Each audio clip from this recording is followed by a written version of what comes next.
Meus amados, vamos abrir a palavra de Deus em Jeremias, capítulo 33. Inicialmente, nós vamos ler apenas o versículo 3. Acredito que você conhece esse texto. Jeremias, do profeta Jeremias, capítulo 33, apenas o versículo 3.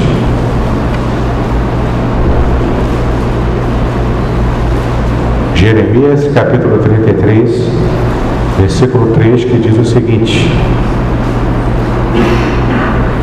Invoca-me, e te responderei. Anunciar-te-ei coisas grandes e ocultas que não sabes. Invoca-me, e te responderei. Anunciar-te-ei coisas grandes e ocultas que não sabes. Queridos, esse versículo ele tem um contexto muito interessante. Mas antes de falar sobre o contexto dessa passagem, eu quero meditar com vocês sobre um problema que nós enxergamos em nossas igrejas. Uma pergunta que pode trazer algum incômodo ao seu coração. E tomara que traga mesmo, porque essa pergunta também incomodou meu coração enquanto eu me preparava para trazer essa mensagem. O Senhor havia me incomodado com essa pergunta.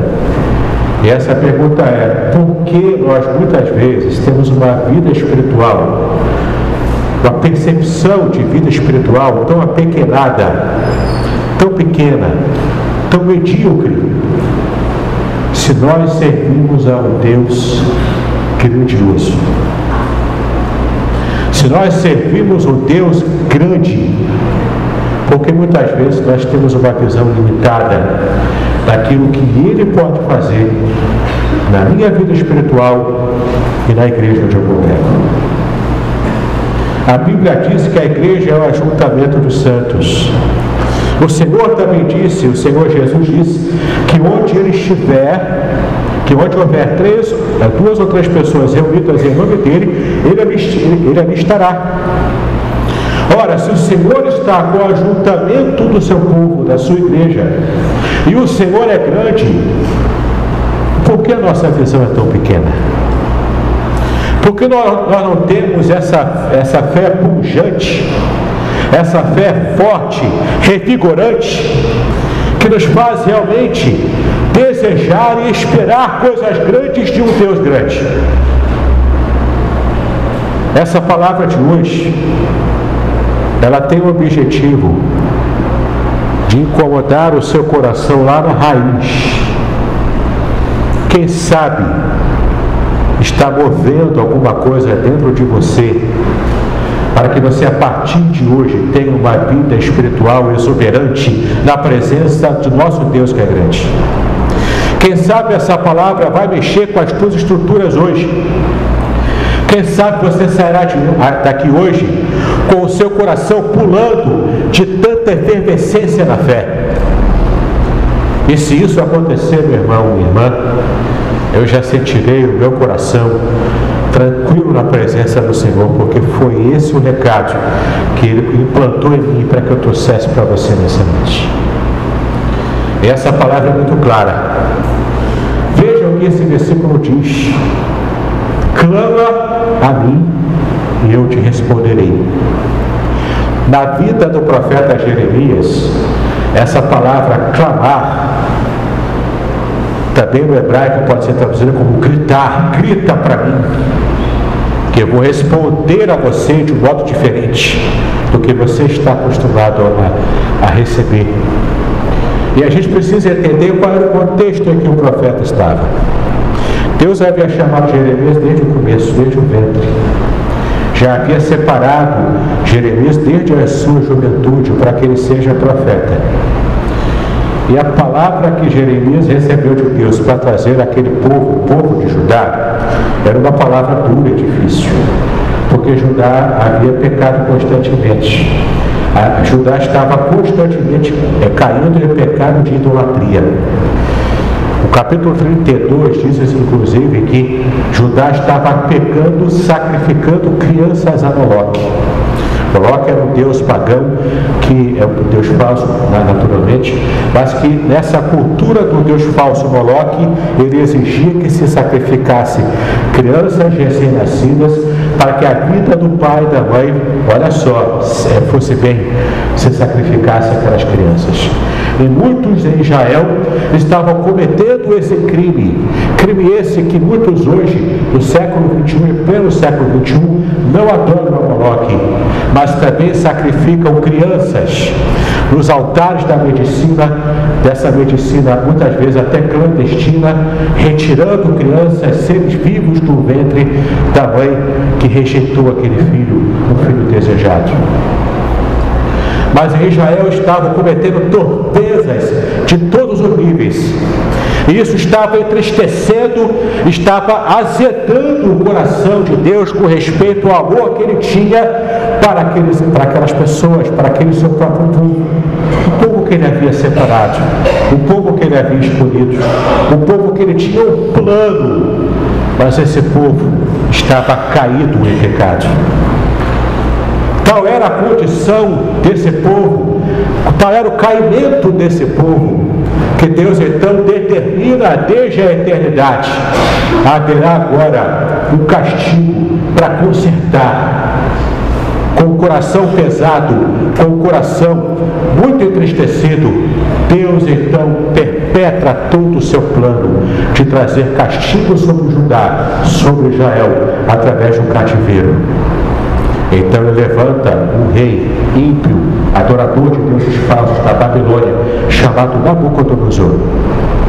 Ele então vai dominando as nações naquele período, e Deus vai abençoando, Deus vai dando corda, Deus vai deixando Nabucodonosor ir crescendo. Porque lembre-se de uma coisa, o nosso Deus é grande, e Ele, como Deus grande, está no controle de todo o universo. Nada que aconteça no universo, nenhuma estrela do universo, nenhum planeta, nenhuma galáxia, e nem mesmo as coisas menores que acontecem aqui nesta terra, nada disso foge do controle do nosso Deus grandioso. Nada do que acontece na nossa própria vida. Jesus disse, inclusive, que não é um fio de cabelo de nossa cabeça que caia sem que Deus saiba. E olha que não faltou fio de cabelo da minha cabeça para cair. Mas Deus sabe de tudo. Deus conhece tudo. E esse Deus que está no controle da nossa vida, está no controle da história, Ele disse, eu vou usar Nabucodonosor para trazer corretivo para o meu povo. E no meio de todo esse contexto de idolatria, de pecado, havia um homem santo. É interessante como a Bíblia não tem compromisso com essas teologias loucas que andam inventando por aí, especialmente a teologia da prosperidade, que diz que o homem, se é servo de Deus de verdade, se é crente de verdade, não passa por dificuldade, não passa por problema, porque Deus garante tudo.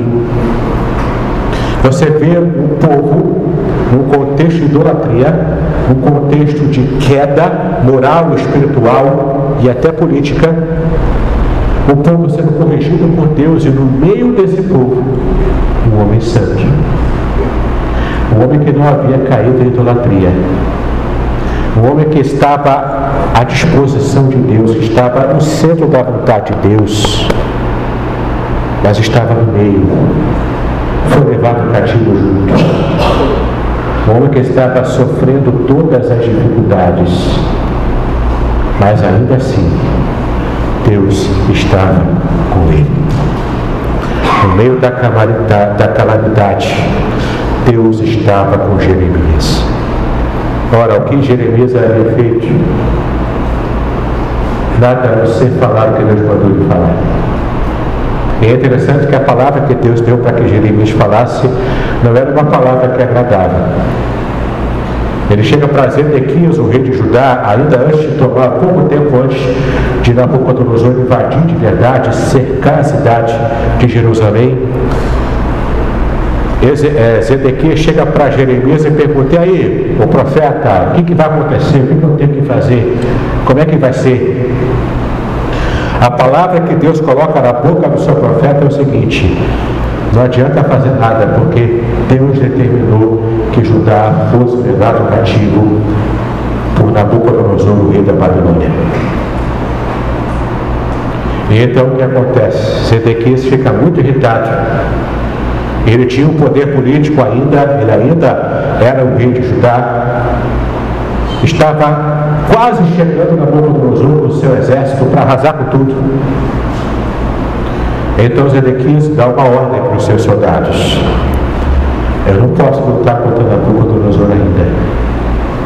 Eu sei que eu vou perder. Mas eu não gostei dessa palavra desse profeta. Então prenda esse cara. Sabe aquele pátio do meu palácio? Bota ele preso ali. Deixa ele ficar amigo ali. Quando sobrar pão, joga para ele. Deixa ele ficar ali. Porque ele não serve de nada, a não ser para trazer uma palavra de desgraça para o meu coração. Qual foi então, naquele momento, naquela circunstância local, qual era a situação do profeta de Deus, do homem de Deus? Ele é encarcerado no pátio do rei Zedequias, sendo vigiado dia e noite pelos soldados do rei. Naquela situação, naquele clima de desesperança e desespero, porque em pouco tempo Nabucodonosor ia chegar e ia arrasar com tudo. Então Jeremias, preso no pátio, no capítulo 32, se você for ler com calma em casa, você vai ver o que aconteceu ali e qual foi a reação de Jeremias quando estava preso no pátio do rei Zedequias. Deus chega para Jeremias e fala: Jeremias, eu vou falar com você agora. Então Jeremias fala: Senhor, que o teu servo está aqui. Então Deus fala: vai vir um parente seu, o seu primo, Hananel. Ele vai oferecer para você a compra de um terreno em Jerusalém. E sabe de uma coisa? Isso é sinal para você, porque eu quero que você compre esse terreno em Jerusalém. Eu pergunto para você, meu irmão, tem alguma lógica? Uma cidade que estava prestes a ser dominada por um outro país, e Deus chega para Jeremias e fala: compra um terreno, o escritor lavrada, com testemunha, tudo bonitinho, compra, paga o valor desse terreno, é parente seu, você está preso, ele vai se aproveitar de você, mas faz isso porque eu estou nesse negócio. É só você ler o capítulo 32. É coisa de maluco. Como é que eu vou comprar um terreno numa terra que está prestes a ser dominada por um outro país? Eu vou pagar por um terreno que eu não vou ter. Eu estou ainda preso nesse lugar. Mas é o Senhor que falou comigo. Então, Jeremias tem uma reação.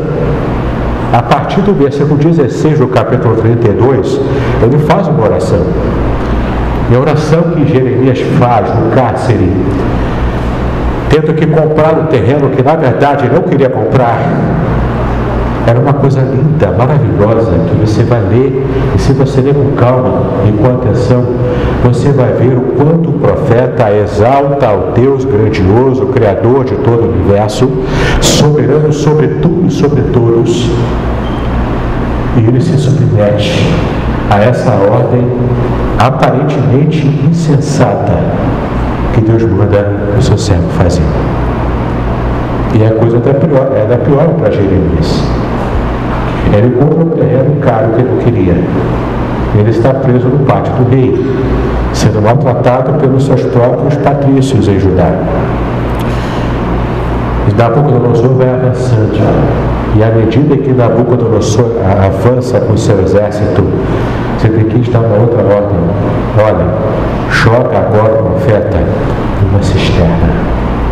Uma cisterna vazia, sem água, mas uma cisterna com barro no chão, fedendo, sem comida, sem bebida, um lugar todo fechado e escuro. Jeremias foi jogado naquela cisterna. Naquela cisterna, a gente pode considerar como sendo o fundo do poço do profeta. Ele chegou no fundo do poço. Dali não tinha como piorar. Ele foi abandonado. Mas é interessante que o texto diz que em momento nenhum Jeremias se sentiu abandonado por Deus. Em pouco tempo, é claro, Deus providenciou a retirada de Jeremias daquela cisterna. E Jeremias foi levado para o Egito depois e fugiu de toda aquela situação. Deus preservando o seu filho. Mas entenda uma coisa, queridos. Mesmo passando por dificuldades e por lutas, Jeremias não negociou a sua fé porque ele sabia em quem ele cria. E agora sim chegamos no capítulo 33, que é o que mais nos interessa, que é o texto dessa mensagem dessa noite.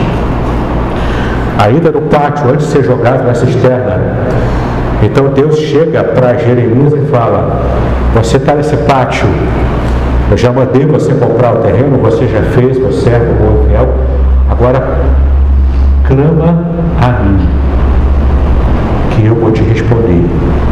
Quando Deus fala clama a mim, ou grita para mim, peça para mim, isso até me faz lembrar aquele texto em que Jesus disse que aquilo pedir e dar-se-vos-á, não é?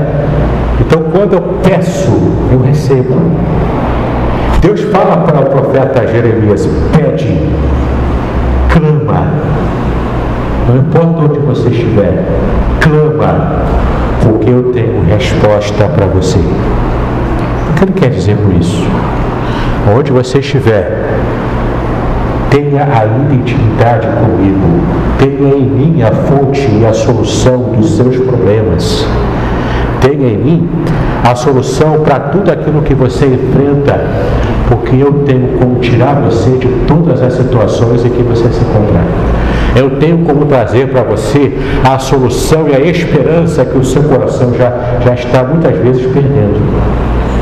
Deus está prometendo ao profeta a presença total, cabal do Senhor no presente de sofrimento e de angústia, em que o coração do profeta estava chorando, porque ele queria ver uma nação reconstruída, restaurada, mas a nação queria continuar se afastando de Deus.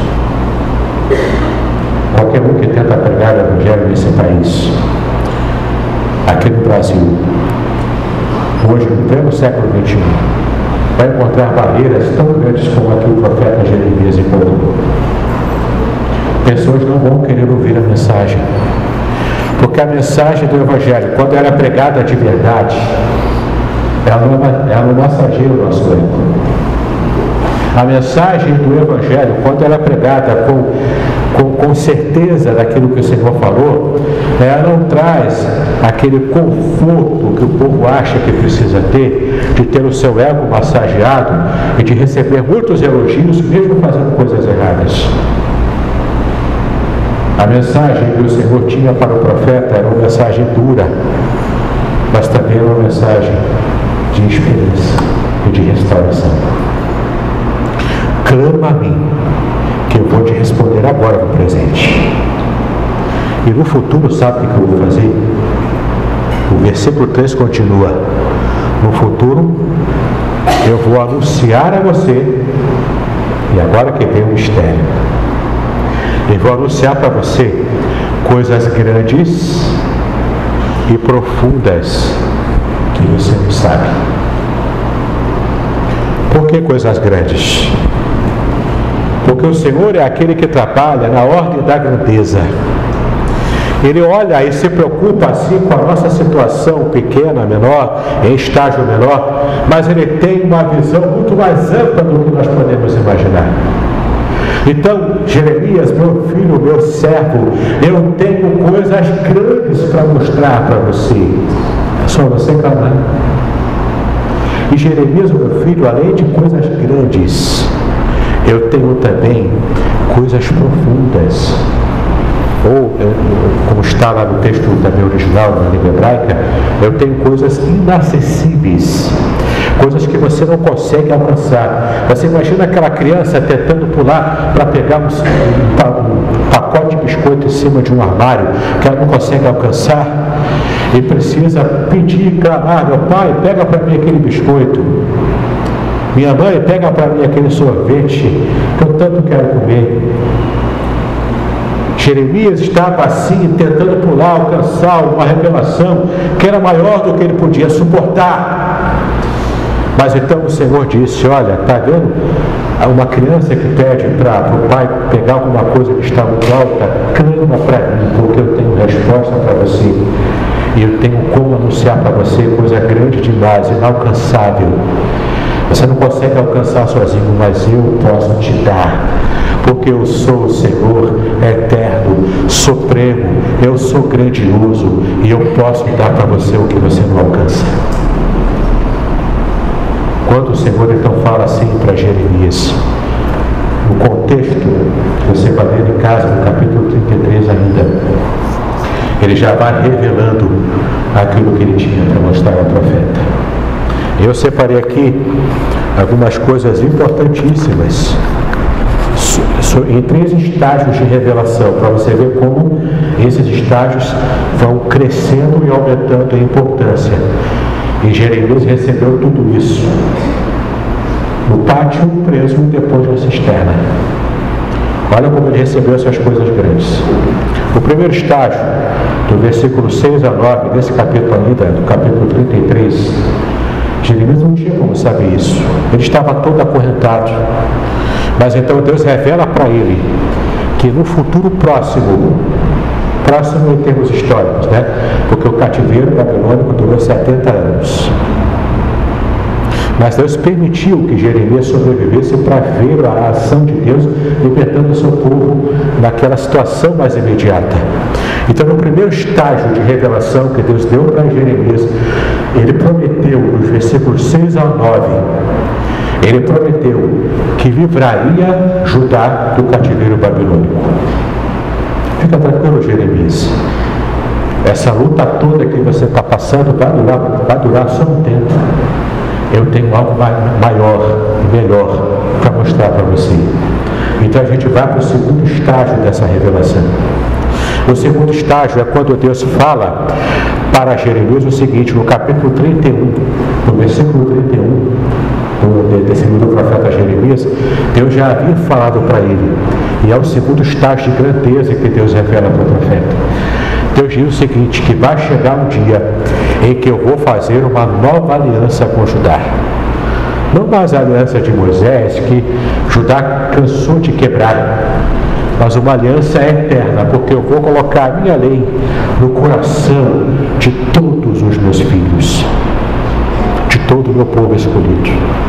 Não precisa mais você ficar chamando, olha povo, vem para a igreja aprender sobre Deus, vem para a igreja estudar a Bíblia na escola dominical. Não vai precisar ficar clamando, porque o desejo de aprender sobre mim já vai estar pulsando no coração de todo mundo.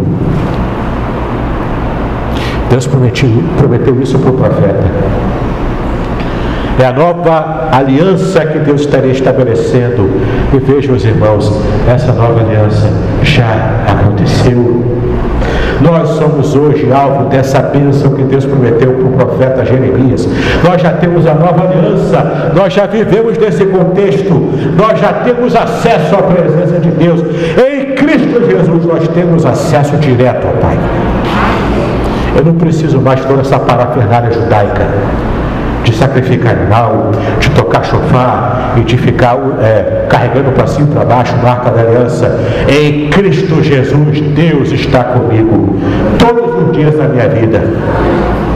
Em Cristo Jesus eu tenho acesso ao Pai, porque o véu já foi rasgado na cruz do Calvário.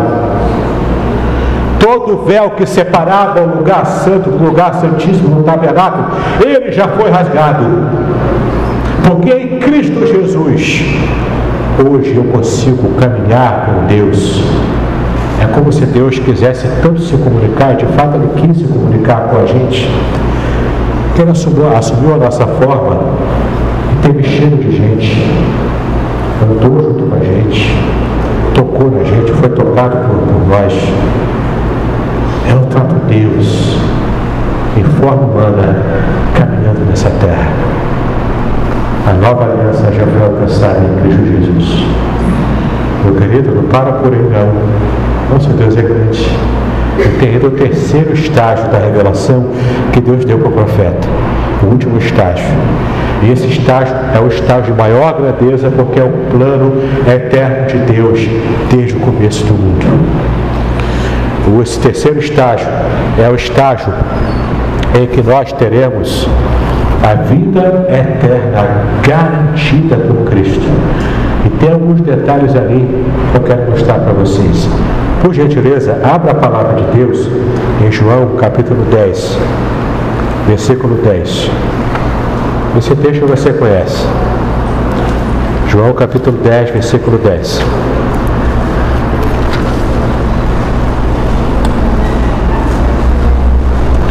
Quando Jesus estava falando sobre o bom pastor, que ele era o bom pastor, se colocando como Deus se colocou no Antigo Testamento como pastor de Israel, Jesus se coloca aqui como pastor, não apenas de Israel, mas de todos os povos que quiserem adorar.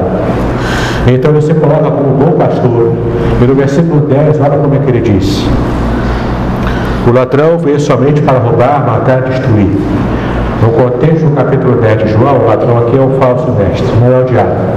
É o falso mestre, é o falso profeta. No caso aqui, os doutores da lei do judaísmo, que além de não pregar o Evangelho, a nova aliança, eles ainda traziam sobre o povo um peso muito grande que o povo não conseguia carregar. E o povo se sentia cada vez mais distante do Senhor.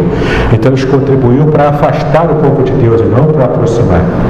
Então esses falsos mestres vêm para matar, roubar, e não contente com matar e roubar, ainda quer destruir, quer arrasar com tudo. Mas olha o que Jesus disse no final do versículo 10: eu vim para que tenham vida e a tenham em abundância. A vida que Jesus prometeu não é uma vidinha biológica apenas de você estar respirando e comendo e dormindo e trabalhando e vendo filmes ou vendo novelas e se divertindo. Não é só essa vida corriqueira, não é só essa vidinha simples, que só em si já era uma bênção, já seria uma bênção. Mas quando Jesus disse que eu vim para que tenham vida e vida em abundância, ele está falando de uma vida de qualidade superior. E uma vida de qualidade superior que vai durar por toda a eternidade, porque a vida é em grande quantidade. A vida que Jesus promete é uma vida quantificável, porque é uma vida que nunca vai terminar, ela vai se multiplicando, e quando você pensa que ela vai acabar, ela vai se multiplicando cada vez mais. A vida que o Senhor promete é vida para valer, e é vida que dura toda a eternidade. Essa bênção também diz respeito à restauração da própria imagem de Deus, daquela centelha do próprio Deus que ele havia colocado em Adão e Eva antes do pecado, mas que por causa do pecado a humanidade perdeu. Essa centelha luminosa, grandiosa da imagem e semelhança do Altíssimo, e foi se corrompendo cada vez mais na gente por causa do pecado. Mas chegará o dia em que a morte será apenas uma lembrança distante.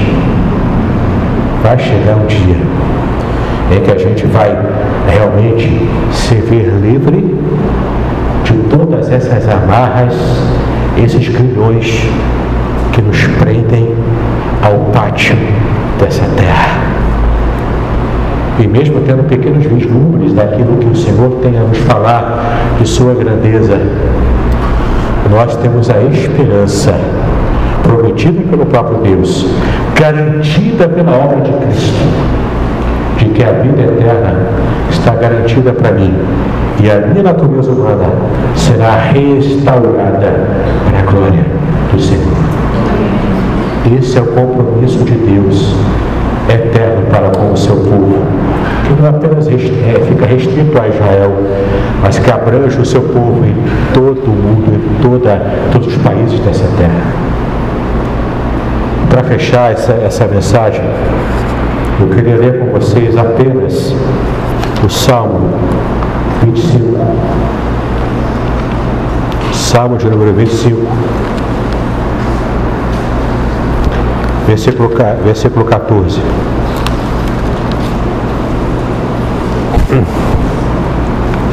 Salmo de número 25, versículo 14. O próprio Davi também teve esse vislumbre daquilo que o Senhor estava falando com Jeremias. Você quer receber uma palavra que me conheça, para que você me conheça em toda a minha grandeza? É só você clamar, é só você pedir. E olha o que o salmista disse no versículo 14 do capítulo 25. A intimidade do Senhor é para os que o temem, às quais Ele dará a conhecer a sua aliança. Meus queridos, Deus tem um compromisso maior com quem assume o compromisso de temer a Ele.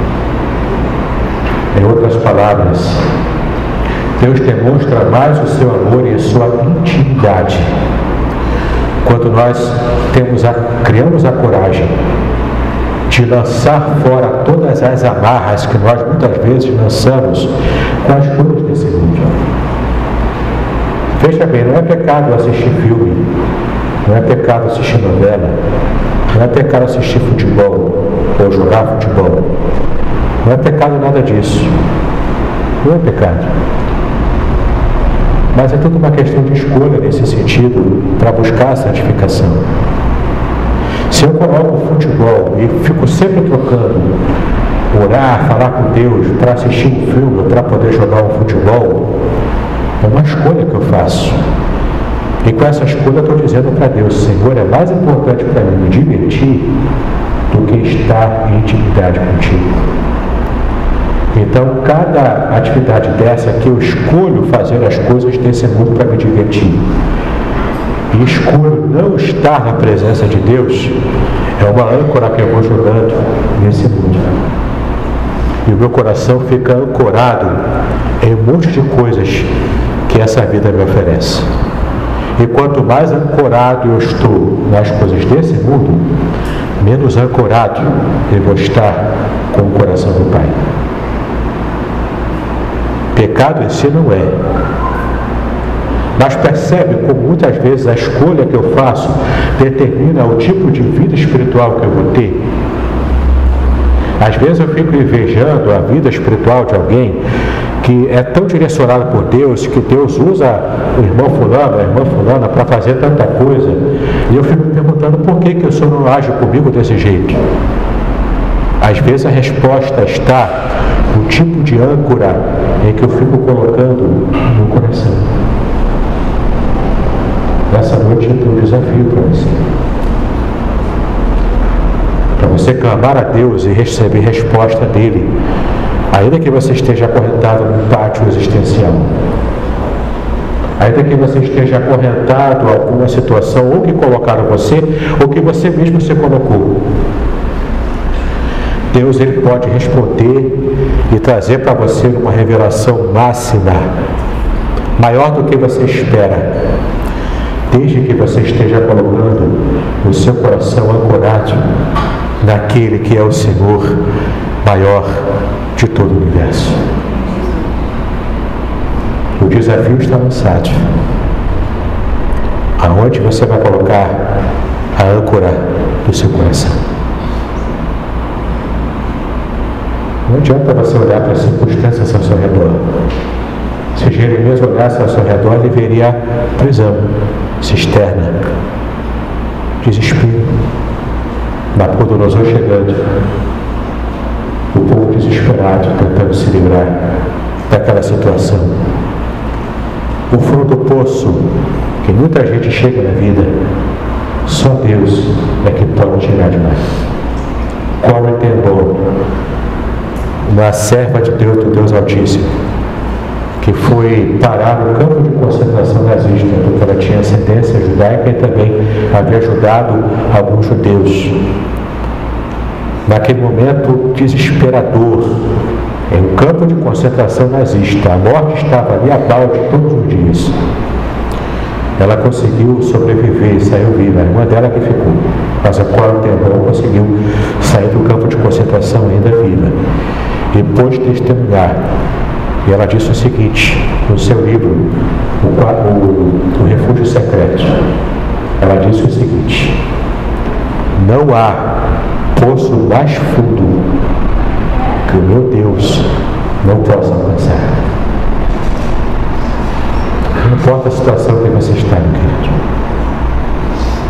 Preso no pátio, numa cisterna, jogado no campo de concentração. Deus, Ele te alcança onde você estiver.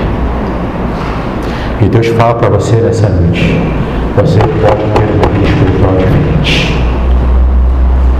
Sim, você pode ter uma vida espiritual vivificante, pungente, que salta para a vida eterna. E as pessoas podem enxergar isso em você. Sabe por que você pode ter isso? Porque quem garante sou eu, o Senhor dos Exércitos, o Deus que é grande na sua vida, desde que o teu coração esteja ancorado em mim. Que Deus te abençoe.